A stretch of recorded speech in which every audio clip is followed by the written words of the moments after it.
नमस्कार दोस्तों। आज मैं गुड मॉर्निंग नहीं बोलूँगा क्योंकि गुड मॉर्निंग जैसी कोई बात फ़िलहाल भारत में तो नहीं है, क्योंकि जिस तरह से कल कश्मीर के पहलगाम में आतंकी हमला हुआ है उसको देखते हुए सारा जो है भारत स्तब्ध है। 2019 के पुलवामा अटैक के बाद ये सबसे बड़ा आतंकी हमला है और जिस तरह से आतंकियों के नापाक मंसूबे इस हमले में सामने आ रहे हैं, किस तरह से वो जो बढ़ते पर्यटन है कश्मीरियों को फ़ायदा हो रहा था, उनकी आर्थिक स्थिति सुधर रही थी और गर्मी के इस मौसम में पूरे देश से वहाँ पर्यटकों की भीड़ थी। तो एक तरह से पर्यटकों को डराने के लिए और कश्मीर की अर्थव्यवस्था को प्रभावित करने के लिए सीमा पार से ये प्रायोजित आतंकवाद के तहत ये हमला हुआ है।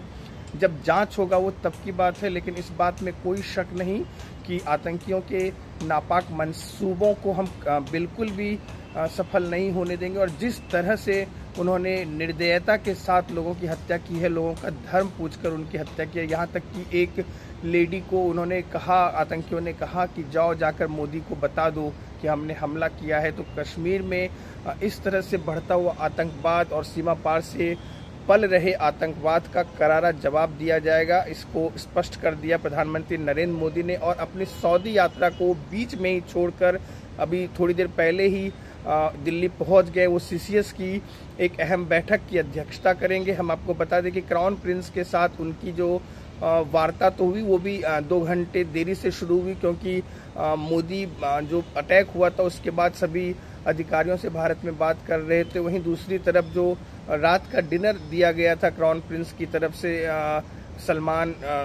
मिस्टर सलमान की तरफ से नरेंद्र मोदी के लिए, तो उसमें वो शामिल नहीं हुए, लेकिन वार्ता उन्होंने जरूर की। और दोनों देशों ने इस आतंकी हमले की कड़ी निंदा की है। सऊदी अरब ने भी इस आतंकी हमले की निंदा की है। वहीं अमेरिकी राष्ट्रपति ट्रंप ने भी कहा है कि इस मुश्किल घड़ी में अमेरिका भारत और भारत के लोगों के साथ है। और पुतिन जो रूसी राष्ट्रपति हैं उन्होंने भी इस हमले की कड़ी निंदा की है और उम्मीद जताई है कि दोषियों को बख्शा नहीं जाएगा।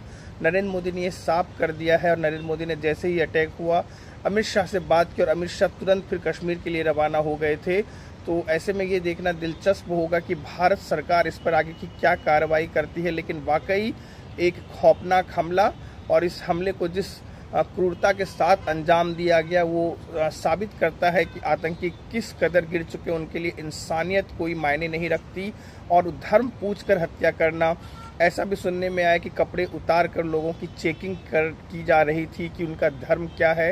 ये वाकई और शर्मिंदगी वाली बात है। भारत जैसे धर्मनिरपेक्ष देश में, जहाँ की इंडोनेशिया के बाद सबसे ज़्यादा मुस्लिम आबादी है, वहाँ अगर इस तरह से लोगों के साथ अत्याचार होगा तो इसका अंजाम भी आतंकियों को भुगतना होगा। और इसके पीछे जो भी देश हैं, स्पेशली मैं पाकिस्तान की बात कर रहा हूँ, खुलकर बात कर रहा हूँ, पाकिस्तान की सरकार को उनको इस बार ऐसा जवाब देना होगा कि उनकी 7 पुश्तें भी इस तरह के हमला करने से पहले 700 बार सोचे।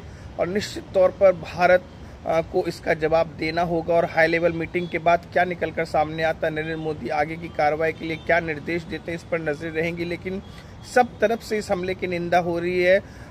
कवि कुमार विश्वास ने भी इस हमले को दरिंदगी और शर्मसार करने वाला बताया है और एक नामर्द कदम बताया है आतंकियों का। निश्चित तौर पर उनको जवाब दिया जाएगा और हम सब इस घड़ी में अपने देश के साथ, अपने देश की सरकार के साथ हैं। और जिसने भी इस क्रूर आतंकी हमले को अंजाम दिया है उसको इसका परिणाम भुगतना होगा।